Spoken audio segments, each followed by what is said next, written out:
안녕하세요. 텐툰TV에 오신 걸 환영합니다. 명탐정 코난은 치밀한 사건 구성과 뛰어난 추리로 유명한 탐정 만화입니다. 하지만 일부 팬들 사이에서는 다른 추리 작품에 비해 사망자 수가 적다는 의견도 있습니다. 그래서 오늘 영상에서는 명탐정 코난 애니메이션에서 가장 많은 희생자가 나온 사건들을 함께 살펴보겠습니다. 끝까지 시청해주세요.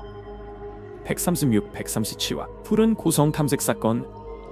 아가사 박사와 소년 탐정단은 캠핑을 가게 됩니다. 그런데 박사님이 텐트를 깜빡하고 안 가져오는 바람에 결국 모두는 숲속 깊은 곳에 있는 한 성에서 하룻밤을 보내게 되죠. 그 성은 마미야 가문 소유의 오래된 건물이었고 현재 그곳에는 3사람이 살고 있었어요. 성의 주인이었던 마미야의 아내 마스요 여사, 그들의 외손자 타카이토, 그리고 타카이토의 의붓 아버지인 미츠루까지. 사실 이 가족에겐 꽤 복잡한 사연이 숨어 있었는데요. 마스요 여사의 딸은 예전에 사다키와 결혼했지만 그는 6년 전에 사고로 세상을 떠났습니다. 그 딸은 해외로 나가 미츠루와 재혼했고 4년 전 성에서 열린 생일 파티 도중 화재가 발생해 그녀를 포함해 총 15명이 목숨을 잃게 됩니다. 유언장 때문에 미츠루가 범인으로 의심받았지만 실제로 그는 아내를 그리워하며 장모를 돌보기 위해 일본에 돌아온 것이었죠. 반면 타카이토는 어머니의 죽음에 숨겨진 진실을 파헤치기 위해 성으로 돌아옵니다. 그런데 모든 사건의 중심엔 놀라운 인물이 있었는데요. 바로 마스요 여사로 알려진 사람. 그녀의 정체는 사실 오래전부터 이 집에 있던 하녀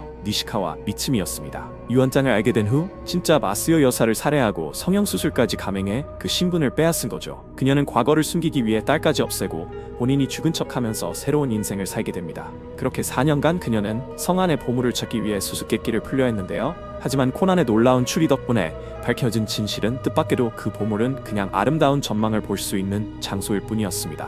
무려 16명을 죽이면서까지 숨겨진 보물을 찾으려 했던 결과가 아무것도 아닌 거였죠. 219화 모여든 명탐정.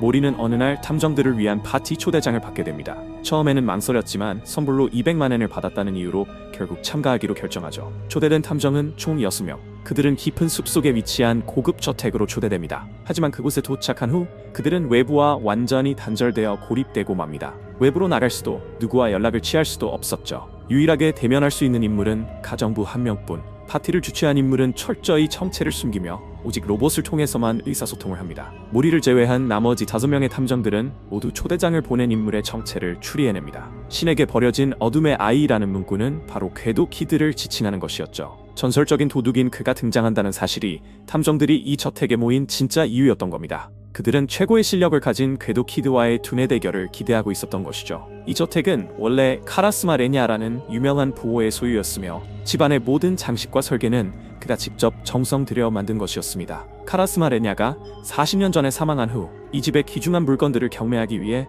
수많은 부유층 인사들이 이곳으로 몰려들었습니다. 하지만 그 경매는 참혹한 대학살로 끝나고 맙니다. 생존자는 아무도 없었고 이 사건은 일본 역사상 가장 미스터리한 사건 중 하나로 남게 됩니다. 알려진 바에 따르면 정체불명의 두 인물이 환각을 일으키는 마약을 가지고 와서 사람들을 혼란에 빠뜨렸고 결국 상황이 통제불능으로 치닫게 되었다고 합니다. 지금까지도 이 대학살의 진범은 밝혀지지 않았습니다. 그로부터 40년이 지나 생사를 건 게임 속에서 코난은 진실을 밝혀냅니다. 당시의 대학살은 사실 카라스마의 보물을 차지하려는 사람들끼리 서로를 죽이며 벌어진 비극이었습니다. 셈마 탐정의 아버지는 그 보물의 위치를 유일하게 파악한 인물이었지만 그 사실을 알게 된 직후 본인도 이 비극에서 벗어날 수 없음을 직감하고 딸에게 편지와 단서를 남기게 됩니다. 세월이 흐른 뒤 셈마와 오가미 탐정은 이 편지의 단서들을 토대로 이 죽음의 게임을 설계합니다. 궤도 키드의 이름을 도용하여 다른 4명의 탐정들을 유인하고 진실을 밝히려 했던 거죠. 하지만 탐욕에 사로잡힌 둘은 나머지 탐정들을 제거하고 보물을 독차지하려는 계획까지 세웁니다. 결국 오가미는 살해당하고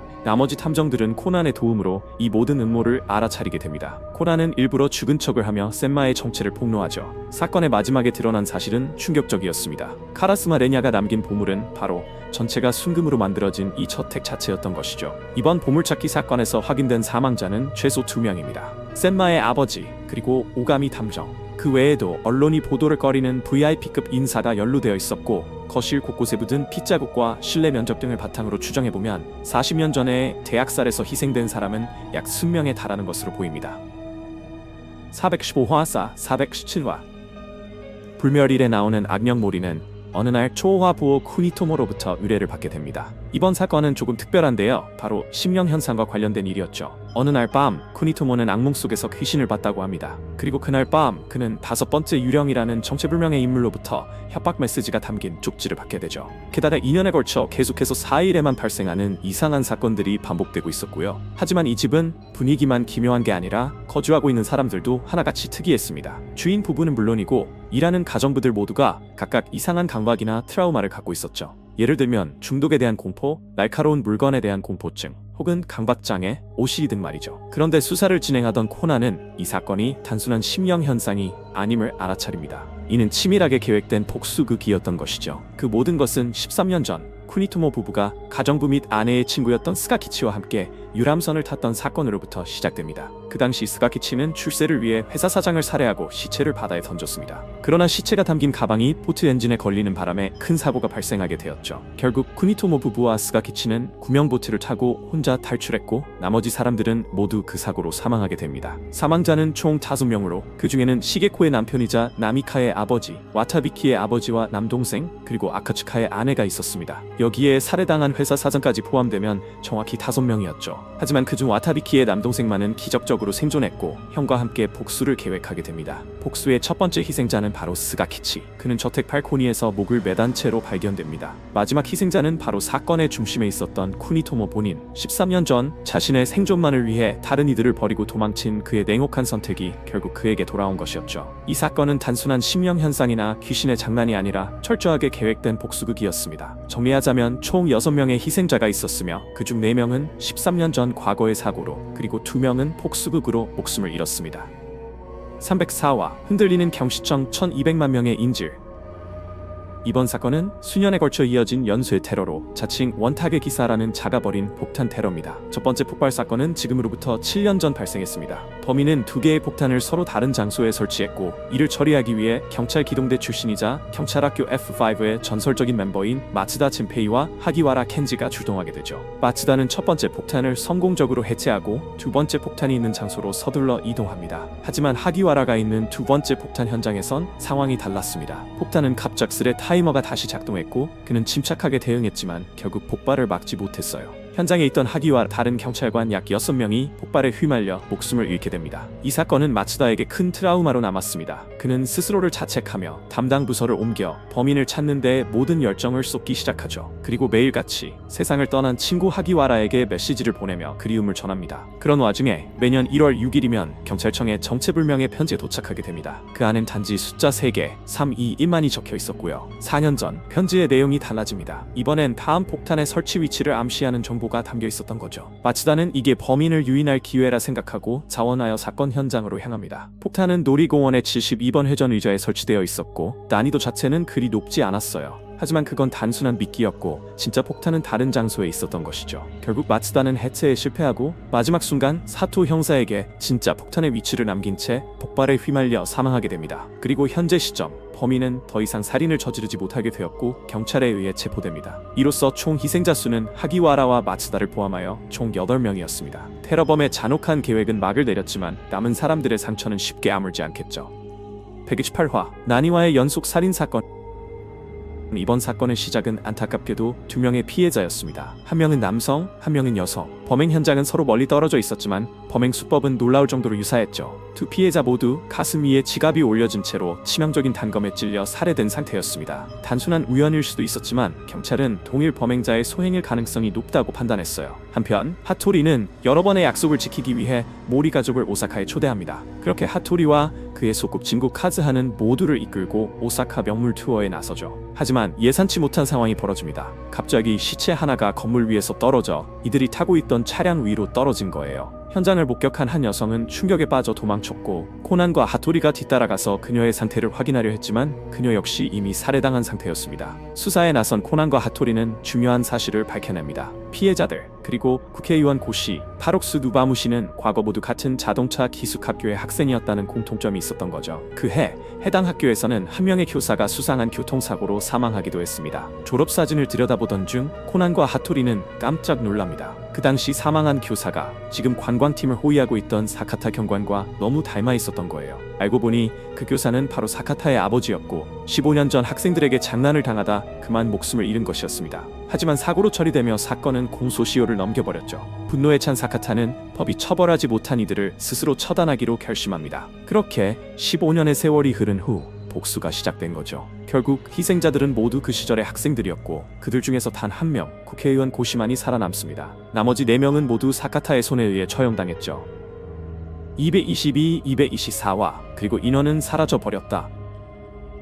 하토리는 어느 날 비쿠니 섬에 사는 한 사람에게서 구조 요청 편지를 받습니다. 편지를 받은 하토리는 카즈하와 모리 가족을 함께 데리고 섬으로 향하게 되죠. 섬에 도착한 그들은 인간에게 불로장생을 준다는 인어 전설과 그 외 다양한 괴담에 대해 듣게 됩니다. 하지만 이때부터 섬에서는 연쇄살인 사건이 연이어 벌어지기 시작합니다. 첫 번째 피해자는 도시미. 축제가 끝난 후 그녀는 누군가에게 머리를 가격당한 뒤 목에 밧줄이 묶인 채 폭포에 흘려보내졌고 질식사로 발견됩니다. 두 번째 피해자는 나오코. 유시미의 장례식 도중 그녀는 그물에 걸린 채 사망한 상태로 발견되었죠. 그리고 세 번째 피해자는 원래 키미에로 확인되었지만 실제로는 사울이었습니다. 이 3명의 피해자와 키미에는 어린 시절부터 절친한 친구 사이였고 과거에 인어 전설을 주제로 한 영화 프로젝트를 함께 제작해 큰 상을 받았던 경험이 있었어요. 그 과정에서 4사람은 섬 전설에 나오는 불사의 보로에 대한 소문을 시험해 보겠다며 창고에 불을 지르는 위험한 장난을 벌였고 그 불길 속에서 키미에의 어머니인 진짜 보로가 목숨을 잃고 맙니다. 키미에는 어머니의 유언에 따라 섬의 번영을 위해 직접 보로로 가장하며 삶을 이어갔습니다.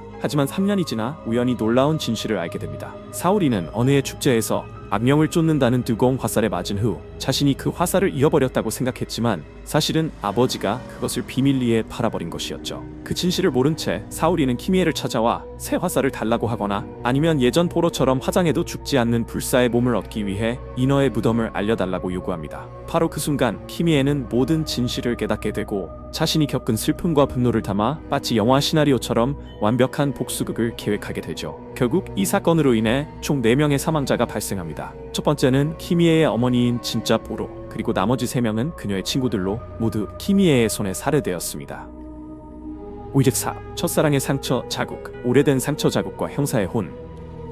매주 토요일 밤마다 마작을 함께 즐기며 범죄와 사건에 대해 토론하던 4명의 인물이 있었습니다. 한 명은 의사, 다른 한 명은 부교수, 또 다른 한 명은 변호사, 마지막은 심리학과 대학생이었죠. 4사람은 빠짐없이 만남을 이어갔지만 어느 날 갑자기 모두 모습을 감추고 더 이상 모이지 않게 됩니다. 그중 유일하게 심리학도였던 학생만이 몇 차례 홀로 돌아와 자리를 지켰지만 이내 그조차도 자취를 감춰버리죠. 사실 이 4사람 중 3명은 오래전에 이미 살해당한 상태였습니다. 의사와 부교수는 20년 전 살해당했으며 그들의 시신에는 각각 E와 W라는 알파벳이 새겨져 있었습니다. 그로부터 5년 후 변호사 역시 등뒤에 S라는 글자가 새겨진 채 살해당하죠. 그리고 현재 마지막 남은 범죄 심리학자가 자신이 범인을 알고 있다며 포괄적으로 모습을 드러냈고 곧이어 그는 등에 Z라는 글자가 새겨진 채 사망한 채 발견됩니다. 경찰은 사건을 수사했지만 뚜렷한 단서는 없었고 유일한 단서는 과거 경찰청장이 범인에게 남긴 가로 방향 흉터와 범인이 범행 중 자주 흥얼거리는 휘파람 소리였습니다. 코난과 다카기 경사는 치밀한 조사 끝에 진실에 다가가게 됩니다. 첫 번째 피해자로 알려진 범죄 심리학자는 과거에 히라무네라는 한 학생을 알고 있는 인물이었습니다. 히라무네는 자신이 경찰서에서 총을 훔칠 수 있다고 공언했고 실제로 그걸 실행에 옮기죠.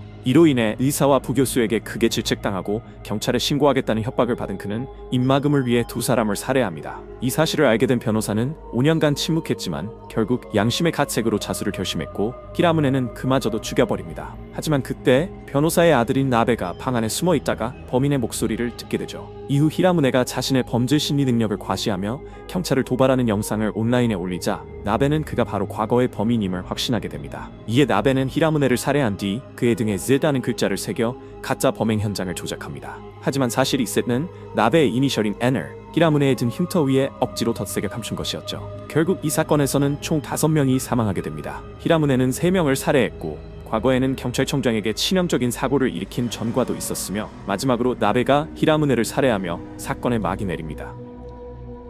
238 입상스쿠화 오사카 더블미스테리 난이와 검사와 타이코성 모리 가족은 하토리의 초대로 오사카를 방문하게 되고 그곳에서 우연히 도요토미 히데요시를 존경하는 팬클럽 일행과 함께 역사 유적지를 견학하게 됩니다. 모든 것이 평온하게 진행되는 듯했지만 그 그룹의 한 멤버가 갑자기 실종되더니 이후 고성의 지붕에서 불에 타 떨어진 시신으로 발견됩니다. 이 사건은 13년 전과 며칠 전에도 똑같이 발생한 사건과 매우 흡사했죠. 모두 자살로 보이는 화재 사망 사건이며 현장에는 어김없이 고대 도자기 파편이 남겨져 있었습니다. 이번에는 히데요시의 보물과 관련된 암호가 담긴 고서도 함께 발견되었고 이를 계기로 남은 멤버들의 태도가 급변하게 됩니다. 첫 번째 희생자의 죽음에 대한 의문이 완전히 풀리지도 않았는데 또 다른 멤버가 스스로 불을 지른 뒤 다리에서 뛰어내리는 장면을 란과 카즈하가 직접 목격하게 됩니다. 비가 내리던 밤이라 시야도 좋지 않았고 경찰은 이 역시 자살로 보고 전반적인 사건들을 살인사건이 아닌 연쇄자살로 판단합니다. 하지만 코난, 하토리, 그리고 하토리의 아버지와 카즈하의 아버지는 현장에서 살해 흔적을 포착하고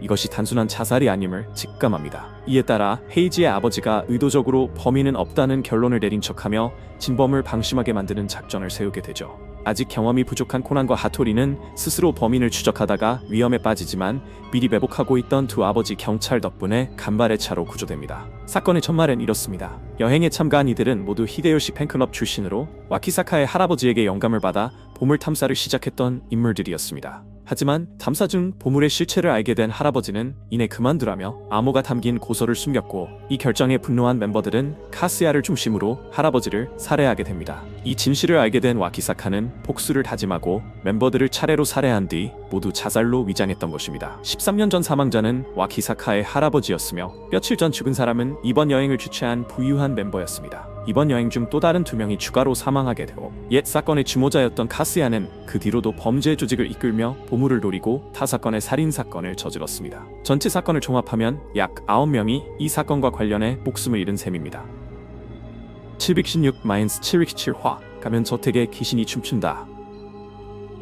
모리는 어느 날 익명의 편지를 받게 됩니다. 편지에는 노면극 가면 박물관의 관장을 보호해달라는 의뢰가 담겨 있었고 이에 따라 모리 가족은 박물관을 방문하게 됩니다. 박물관에서 관장을 직접 만난 뒤 그가 실제로 위협받고 있음을 확인하게 되죠. 관장을 보자 하는 3명의 인물, 가이드, 박물관 부관장, 그리고 관장 비서는 사실 그를 죽이기 위한 계획을 세운 공모자들이었습니다. 하지만 정작 관장은 번번이 위기를 피하고 대신 첫 번째 희생자가 발생하게 되는데요. 바로 모리 가족이 도착한 날 함께 박물관을 방문한 관장의 친구였습니다. 그는 숟가락 뒷면에 발라진 독극물에 의해 중독사한 것으로 밝혀졌습니다. 이후 하얀 옷을 입고 복수의 오니 가면을 쓴 정체불명의 인물이 등장합니다. 얼마 지나지 않아 관장을 죽이려 했던 3명 모두 처참한 최후를 맞게 되죠. 부관장과 박물관 비서는 가면에 발라진 독으로 인해 사망하고 가이드는 정체불명의 공격을 받아 쓰러집니다. 또한 관장의 하녀이자 가이드의 여동생인 하츠하도 부상을 입게 되며 관장 본인도 공격당하지만 가까스로 생명을 건지게 됩니다. 코난은 각각의 인물들이 움직인 시간과 그 행동이 서로 어떻게 맞물리는지를 정밀하게 분석한 끝에 오니가면 뒤에 숨은 진범을 밝혀냅니다.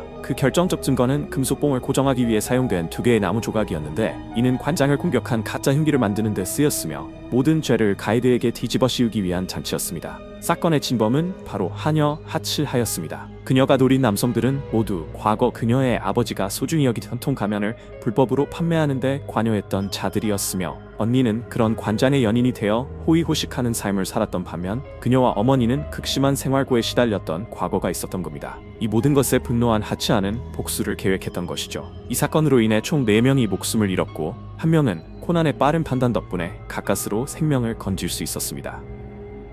지금까지 소개해드린 사건들은 명탐정 코난에서 희생자가 가장 많았던 에피소드입니다. 극장판을 제외하고 TV 애니메이션 본편과 회상 속 사건들까지 포함하여 정리해보았는데요. 혹시 이외에도 빠진 사건이 있다면 댓글로 자유롭게 남겨주세요. 영상이 유익하셨다면 좋아요와 구독, 알림 설정까지 부탁드릴게요. 튼튼TV와 함께라면 앞으로도 더 흥미로운 영상들 절대 놓치지 않으실 거예요. 그럼 다음 영상에서 다시 만나요. 안녕!